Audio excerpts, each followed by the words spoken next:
궤변처럼 들리시나요? 다시 한번 살펴볼게요. 당신이 살인을 저질렀더라도 당신의 감정만큼은 언제나 옳다. 즉, 살인이라는 행위는 그럴지라도 당신이 느꼈던 감정만큼은 옳다는 얘기죠. 살인이라는 극단적 행위는 용서받을 수 없어도 당신이 느꼈을 그 고통스러운 감정만큼은 이해받을 수 있다는 얘기입니다. 사이코패스가 아닌 이상 살인이라는 극단적인 행위 이면에는 분노, 시기, 질투 등 여러 종류의 고통스러운 감정이 존재했을 겁니다.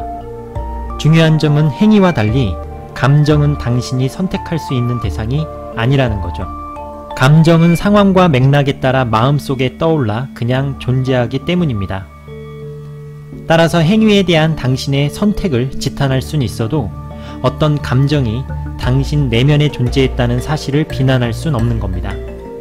오늘 소개해드리려는 책에도 비슷한 사례가 등장합니다.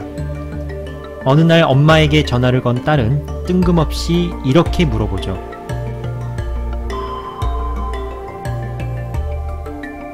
과연 딸이 살인은 잘못된 행위라는 걸, 그래서 살인은 무거운 처벌을 받게 된다는 걸 몰라서 엄마에게 이런 질문을 했을까요? 그렇다면 딸이 엄마에게 기대한 답변은 무엇일까요? 이 상황에서 엄마는 어떻게 답변해야 할까요? 안녕하세요. 정희신님의 책 당신이 옳다에 대한 리뷰로 찾아뵙게 된 혜자입니다. 당신이 옳다는 말, 내가 옳다는 말, 묘하게 불편할 수도 있는데 이중적으로 해석되기 때문이죠. 밑도 끝도 없이 당신의 행위가 무조건 옳다는 말처럼 들릴 수가 있습니다. 하지만 저자가 말하려는 것은 당신의 감정이 옳다는 거죠.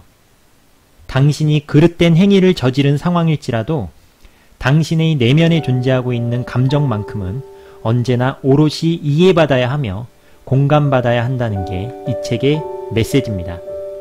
행위에 대한 냉정한 평가 이전에 감정에 대한 따뜻한 보살핌이 필요하다는 거죠. 왜 감정을 보살피는 게 이토록 중요할까요? 그것은 우리의 감정이 존재의 문제와 맞닿아 있기 때문입니다. 자아존중감이나 자아효능감이라는 단어에서도 알 수 있듯이 자아에 대한 인식은 우리의 감정에 기반하고 있죠. 감정이나 느낌이야말로 실존 그 자체이기 때문입니다. 저자는 이렇듯 행위와 감정을 명확하게 구분함으로써 공감이 공회전하거나 삼천포로 빠지지 않도록 이정표를 확실히 세우고 있습니다.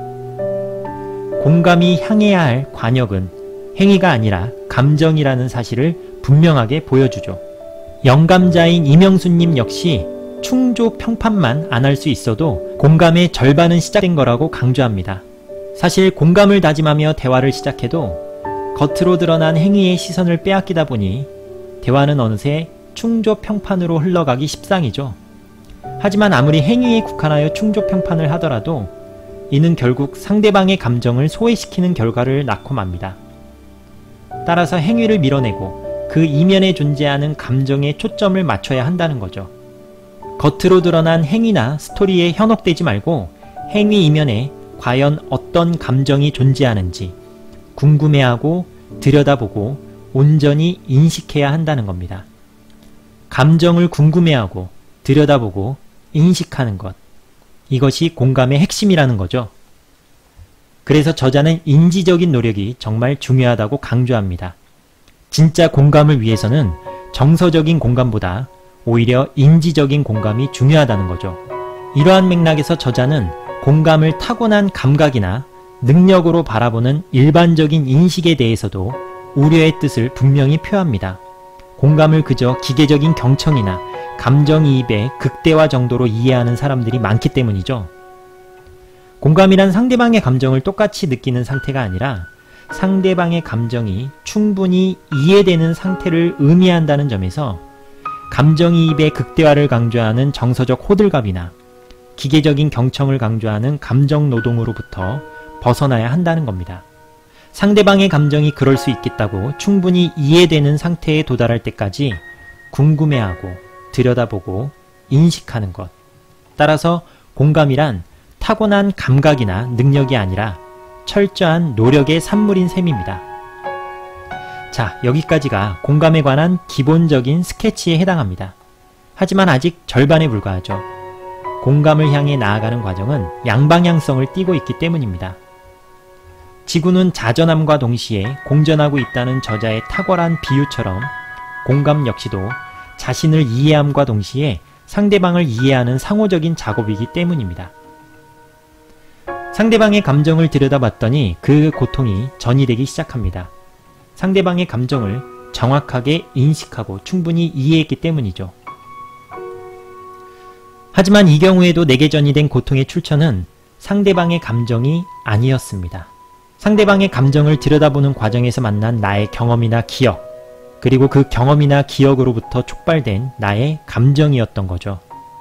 너를 만나러 가는 길목에서 까맣게 잊고 지냈던 과거의 나를 만나게 된 겁니다. 난처한 건 공감의 길목에서 조우한 나의 감정이 심지어 상대방의 감정과 전혀 무관한 경우도 있다는 겁니다. 나의 컴플렉스나 트라우마가 공감으로 가는 길목에 떡하니 버티고 서서 나의 아픔을 자극하기 때문이죠. 점점 내 마음이 아픈 게 상대방 감정에 공감했기 때문인지 내가 지닌 상처 때문인지 헷갈리기 시작합니다. 따라서 저자는 내 상처가 공감받는 것에 예민하지 못하면 누군가를 공감하기가 어렵다고 말합니다. 내가 공감받을 때 비로소 왜곡되지 않는 시선으로 너를 공감할 수 있기 때문이죠. 이 외에도 저자는 경계와 허들이라는 키워드를 중심으로 공감으로 가는 길목에서 직면할 수밖에 없는 여러 가지 상황들을 정말 상세하고 친절하게 짚어줍니다.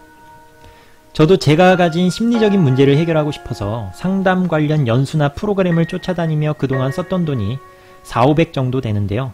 연수나 프로그램에 참여하면서도 끝내 사라지지 않았던 궁금증이나 의구심들이 이 책을 읽어갈수록 말끔히 해소되는 느낌을 많이 받았습니다.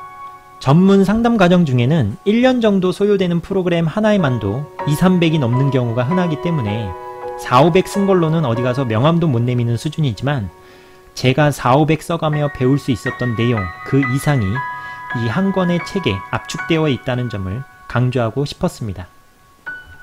형식적인 측면에서도 굉장히 깔끔한데 문장이나 표현이 군더더기 없이 정확하며 각종 비유가 정말 탁월합니다.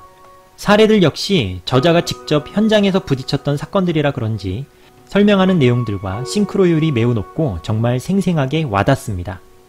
누구보다 공감과 심리적인 치유가 간절한 사람들을 위해 이 책은 전공법을 택하고 있습니다. 전공법이지만 복잡한 기법, 이론 다 걷어내고 의학과 심리학의 외피도 싹 다 걷어내고 소박하지만 묵직한 방법을 택했죠. 소박하되 집밥처럼 든든하고 본연에 충실한 방법 말입니다. 그래서 적정심리학입니다. 사실 이 책은 시대에 대한 진지한 고민과 성찰을 토대로 하고 있습니다. 책이 던지고 있는 화두가 미시적이거나 단기적이지 않고 이 시대의 고민과 문제의식을 바탕에 두고 있다는 얘기죠. 진단과 약물이 남용되고 심리학과 정신의학이 산업화되고 우리의 삶과 일상이 점차 외주화되고 있는 이 시대의 한복판에서 단순히 경종만 울릴 게 아니라 사람 한 명이라도 제대로 치유해보겠다는 어떤 결기가 느껴지는 책입니다. 자격증이 있어야 치유할 수 있는 게 아니라 사람을 살리는 게 치유자라는 저자의 소명처럼 말이죠. 적정심리학이라는 화두를 통해 사람과 서서히 괴리되어 온 심리학과 정신의학의 치부를 폭로하고 약물이나 처방만으로는 결코 마음의 문제를 해결할 수 없다는 진실을 밝히고 있는 정혜신님의 책 당신이 옳다. 사람을 유령이나 그림자처럼 대하는 시대, 존재 증명을 위해 폭력도 불사하는 시대, 만성적인 나 기근에 시달리는 시대, 너 나 없이 아픈 시대. 지금 당신의 마음은 어떠신가요?